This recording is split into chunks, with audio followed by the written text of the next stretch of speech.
एक नारी की व्यथा। भारी ढक्कन से ढके दीपक के समान आकाश में बिजली बुझ गई थी। संध्या से ही वे बादलों की तह पर तह जमाने में व्यस्त रही और अब वे इतने सघन उठे कि रात के छाया रूपों के उपयुक्त ही एक अखंड पर अपनी आर्द्रता से रिसती हुई काली शिला की छत बन गए। मेरा मन भी बुझा बुझा सा हो रहा था। मैं अपने पढ़ने लिखने के बाहर वाले छोटे कमरे में मेज पर सिर रखकर दर्द भुलाने की असफल चेष्टा कर रही थी। छात्रावास में टाइफाइड में पड़ी सुदूर दक्षिण की एक बालिका का मुख मेरी बंद पलकों में किसी फोटो के इलार्जमेंट के समान बढ़ता जा रहा था। उसके साधारण स्थिति वाले माता पिता इतना रुपया किस प्रकार पाते कि उसे देखने आ सकते। उसके लिए मन जैसे तैसे चिंताकुल होने लगा। वैसे वैसे अपने ऊपर झल्लाहट बढ़ने लगी। जब मेरा शरीर इतना निकम्मा था कि इनके सुख दुख में 2-4 रात जागना भी सहज नहीं, तब किस बूत पर मैंने उन बालिकाओं को उनकी माताओं से इतनी दूर ला रखा है। जब अभी तक मनुष्य बनने की स्वयं मेरी ही साधना पूर्ण नहीं हुई, तब इन बालिकाओं को मनुष्य बनाने का भार लेने का मुझे हौसला कैसे हुआ। ऐसे दंभ को अक्षम्य अपराधों की कोटि में ही स्थान मिलना चाहिए। सहसा बाहर बरामदे में किसी की पग ध्वनि ने मेरी विचार श्रृंखला भंग कर दी। 2-4 मिनट किसी के पुकारने की प्रतीक्षा करके पूछना ही पड़ा, कौन? उत्तर में एक सुडौल गोरे हाथ ने कुछ बढ़कर पर्दे को हिला सा दिया। एक सभीत स्त्री कंठ ने रुक रुक कर प्रश्न किया, क्या भीतर आ सकती हूँ? आइए। कहते समय मेरे स्वर में ऐसी उदासीन शिष्टता थी कि आने वाली के पैर बाहर एक बार ठिठके से रहे, पर क्षण भर ही, क्योंकि दूसरे क्षण ही वह नीले पर्दे की पार्श्वभूमि पर एक रंगीन चित्र सा बन गई। गहरे काही रंग की पतली ऊनी चादर में समा न सकने के कारण वर्षा की नन्ही बूंदें ऊपर ही जड़ी सी थीं, जो बिजली के आलोक में ही हीरे के चूर से झिलमिलाने लगी। चादर उतारकर जब वह मेरी दृष्टि का अनुसरण करती हुई सामने की कुर्सी पर बैठ गई, तब मेरी कुछ विस्मय और कुछ जिज्ञासा भरी दृष्टि उस मुख की रेखा रेखा में न जाने किस शब्दहीन उत्तर की खोज में भटकने लगी।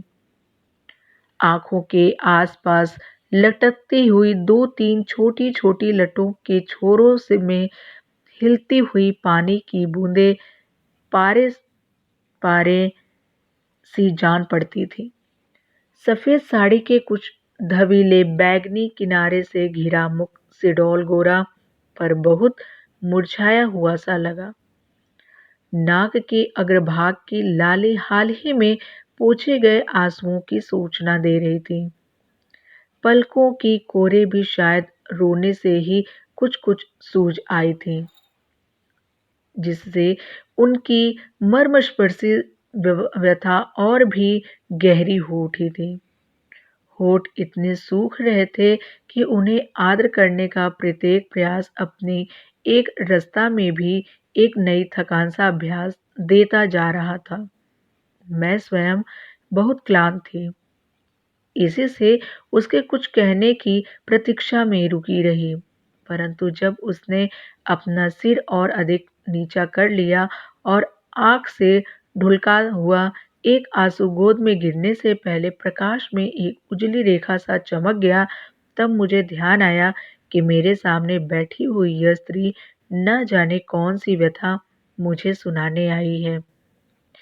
इतनी घिरी अटा और बूंदाबांदी में इसका घर से निकलना ही प्रमाणित कर देता है कि इसकी आवश्यकता कल तक भी नहीं टाली जा सकती थी। मैंने कुछ उनीदे भाव से कोई असंख्य बार पूछा हुआ और अति परिचय से पुराना प्रश्न ही पूछ लिया होगा, परंतु मुझे कोई काम दीजिए। मैं उत्तर पाकर मैंने मानो जाग कर सतर्क हो बैठी। काम और योग्यता संबंधी प्रश्न आवश्यक होने पर भी स्थिति के लिए निष्ठुर जान पड़े।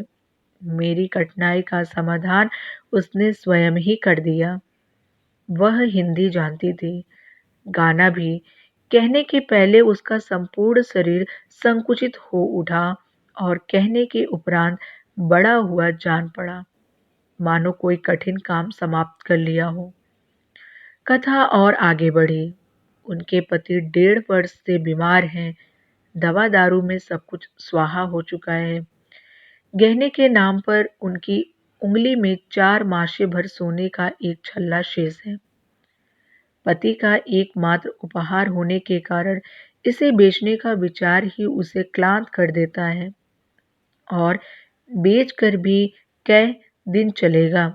यदि कोई काम न मिल सका तो वह स्वयं भूखी रहकर मरने से भी नहीं डरती।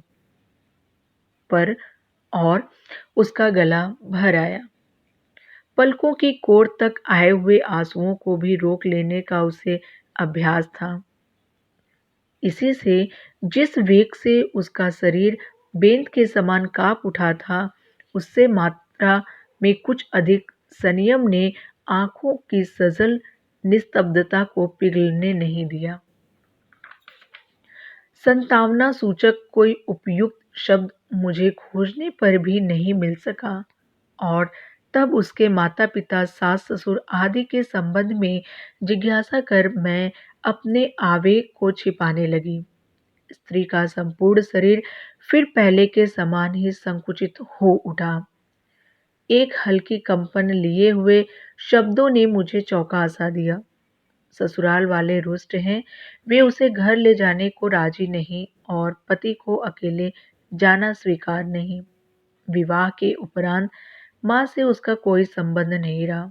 उससे रुपया लेने से मृत्यु अच्छी है। इतने टीक के उपरांत मैं मूलतत्व का सूत्र पकड़ पाई। वह पतिता कही जाने वाली माँ की पुत्री है और समाज के प्रवेश पत्र से ही साध्वी स्त्रियों के मंदिर में प्रवेश चाहती थी। उसे पता नहीं था कि समाज के पास वह जादू की छड़ी है जिससे छूकर वह स्त्री को सती कह देता है। केवल वही सती होने का सौभाग्य प्राप्त कर सकती है, जिसे समाज में एक बार कुल वधुओं की पंक्ति से बाहर खड़ा कर दिया, उसे जन्म जन्मांतर तक अपनी सभी पीढ़ियों के साथ बाहर खड़े रहने को जीवन का सबसे बड़ा वरदान समझना चाहिए। और फिर समाज ने उन्हें क्या छोटा मोटा काम दिया है। समाज इन्हें न जाने कितने दीर्घ काल से कितने ही उपायों के द्वारा समझाता आ रहा है कि यह माता, पुत्री, पत्नी आदि त्रिगुणात्मक उपाधियों से रहित जीवन मुक्त नारी मात्र है और इनकी इसी मुक्ति से समाज का कल्याण बंधा हुआ है। फिर भी यदि यह अपने गुरु कर्तव्य से च्युत होकर पत्नीत्व, मातृत्व आदि संबंधों को चुराती फिरे तो समाज चतुराई हुई वस्तु पर इनका सत्तत्व स्वीकार करके क्या अपना विधान ही मिथ्या कर दें। पत्नीत्व की चोरी करने वाली वह अबोध स्त्री स्वयं अवश्य ही समाज के जटिल नीति शास्त्र को समझने में असमर्थ रही। तभी तो उसकी जिज्ञासा भरी दृष्टि मेरे मुख पर स्थिर होकर मानो करुण भाव से बार बार पूछने लगी, क्या मैं पवित्र नहीं हूँ? एक और स्त्री है जिसकी माता को माता बनने का अधिकार ही नहीं दिया गया और दूसरी ओर मैं हूँ जिसकी माता नानी, परनानी, दादी, परदादी और उनकी भी पूर्वजाएं अपने पतियों के चरणोदक ले लेकर और उनमें से कई जीवन ही अग्निपथ पार करके अपने लिए ही नहीं मेरे लिए भी पवित्रता का प्रमाण प्राप्त कर चुकी हैं। मैं अनेक लोगों से पूजनीय माँ और आदरणीय बहन का संबोधन पाती रहती हूँ, किंतु इसे कौन अभागा माँ बहन कहकर अपवित्र बनेगा। और वह जानना चाहती है कि अपने अपवित्र माने जाने का कारण। यह अपने विद्रोही पति के साथ सती ही क्यों न हो जावे, परंतु इसके रक्त के अणु अणु में व्याप्त मलिन संस्कार कैसे धुल सकेगा। स्वेच्छाहार से उत्पन्न यह पवित्रता की साधना उस शूद्र की तपस्या के समान ही बेचारे समाज की वर्ण व्यवस्था का नाश कर रही थी, जिसका मस्तक काटने के लिए स्वयं मर्यादा पुरुषोत्तम दौड़ पड़े थे। उसे घर भेजने का प्रबंध कर मैं जब फाटक से लौटी, तब धरती और मेरे पैर लोहा चुंबक बन रहे थे। उस रात कितनी देर तक मैं इस समस्या में उलझी रही, यह याद नहीं आता, पर कोई समाधान न निकल सका। अपने पति की प्रतिष्ठा के लिए और अपने आत्मसम्मान के लिए भी वह दान नहीं स्वीकार करेगी, और काम देने की बात स्मरण कर मेरे होठों में एक व्यंग सी हंसी आए बिना न रह सकी।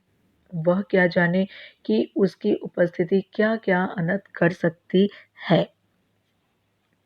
फिर 2 दिन प्रयत्न करने पर भी जब उसका कहीं प्रबंध न हो सका, तब मैंने क्या किया, इसकी कथा मनोविज्ञान संबंधी मेरे अज्ञान को प्रकट करती है। कभी कोई ऐसा लेख नकल करने के लिए दे दिया जिसके पृष्ठों का कोई उपयोग ही शेष न रहा था। कभी कोई ऐसा पत्र लिखवा दिया जिससे रद्दी कागजों की टोकरी का ही गौरव बढ़ता था। पर जब उसकी दृष्टि संकोच के भार से और अधिक नत हो गई, कंठ और अधिक कुंठित जान पड़ने लगा, तब मैंने समझा कि उसने इस काम के अभिनय के भीतर तक देख लिया है। मुझे उसके काम की आवश्यकता नहीं। यह जब उसका रोम रोम जानने लगा, तब इस अभिनय को और चलाने का मेरा साहस भी समाप्त हो गया। फिर कुछ दिनों तक उसका कोई समाचार नहीं मिला। कदाचित पति का रोग अधिक भयंकर हो उठा था। इस बीच में केवल एक बार उसने सहायता की याचना की, जिससे मैंने समझ लिया कि मेरी सहानुभूति को सत्य रूप में ही उसे स्वीकार कर किया है। दिन के सप्ताह और सप्ताह के महीने बन जाने पर एक दिन उसकी किसी परिचित स्त्री ने मुझे इस करुण कथा का जो उपसंहार ज्ञात हुआ, वह तो सुना सुनाया कहा जाएगा, पर उसने मेरे मर्म को जितना स्पर्श किया, उतना कोई और घटना नहीं कर सकी। उसकी अभागी स्त्री की इतनी एकांत साधना भी उसके पति को न बचा सकी। अंतिम क्षणों में पुत्र का मुख देखने जो पिता आए थे, उन्होंने अनाहार से दुर्बल, अनेक रातों से जागी हुई वधू की ओर भूल कर भी दृष्टिपात नहीं किया। कदाचित उसके मन में भी यही धारणा रही हो कि उसी स्त्री के कारण उनके पुत्र को जीवन से हाथ धोना पड़ा। पड़ोसियों में से जब किसी ने आकर उसकी बेहोशी दूर की, तब सब उसके मृत पति को ले जा चुके थे। रात भर वह उसी प्रकार बैठी रही, परंतु सवेरे ससुर को जाने के लिए सामान ठीक करते देख उसकी चेतना लौटी। अंचल से आंखें पोंछकर प्रश्न किया, कै बजे चलना है? तो मानो ससुर देवता पर गाज गिरी। प्रथम आघात सहकर जब उनमें बोलने की शक्ति लौटी, तब उन्होंने भी क्रूरतम प्रहार किया। कहा, जो लेकर अपने घर से निकली थी, वही लेकर भल मन साहस से अपनी माँ के पास लौट जाओ, नहीं तो तुम्हारे साथ हमें बुरी तरह पेश आना पड़ेगा। हमारे कुल में दाग लगाकर भी क्या तुम्हें संतोष नहीं हुआ? स्त्री ने क्रोध नहीं किया, मान अपमान का विचार नहीं किया। जिस घर पर उनका न्यायोचित अधिकार था, उसी में पगधर भूमि की भीख मांगने के लिए अंचल फैलाकर दीनता से कहा, घर में कई नौकर चाकर हैं, मेरे लिए 2 मुट्ठी आटा भारी ना होगा, मैं भी आप सबकी सेवा करती हुई पड़ी रहूंगी। किंतु ससुर का उत्तर लज्जा को भी लज्जित कर देने वाला था। मुझ तक यह समाचार विलंब से पहुंच सका। खोज करने पर किसी ने बताया वह विधवा आश्रम चली गई है। किसी ने कहा वह माँ के पास लौट गई है। धीरे धीरे समय जब उसकी स्मृति को फीका कर चुका था, तब अचानक एक मैले कुचैले लिफाफे ने फिर सब कुछ सजीव कर दिया। वह अच्छी है, मुझे नहीं भूली है, पर और कष्ट नहीं देना चाहती। सिलाई-बुनाई आदि के द्वारा उसे कुछ मिल ही जाता है। जब नहीं मिलेगा, तब मुझसे माँगने में उसे संकोच ना होगा। और भी पूछा है, ऐसे स्त्रियों को जीविका के साधन सिखाने के लिए जो आश्रम मैं खोलना चाहती थी, उसे कब खोलूँगी? और मैं अपने मन से प्रश्न कर रही हूँ, क्या तुझे आज भी अभिजात्य का गर्व है? क्या तुझे आज भी समाज द्वारा मिले भलाई-बुराई के प्रमाण पत्रों पर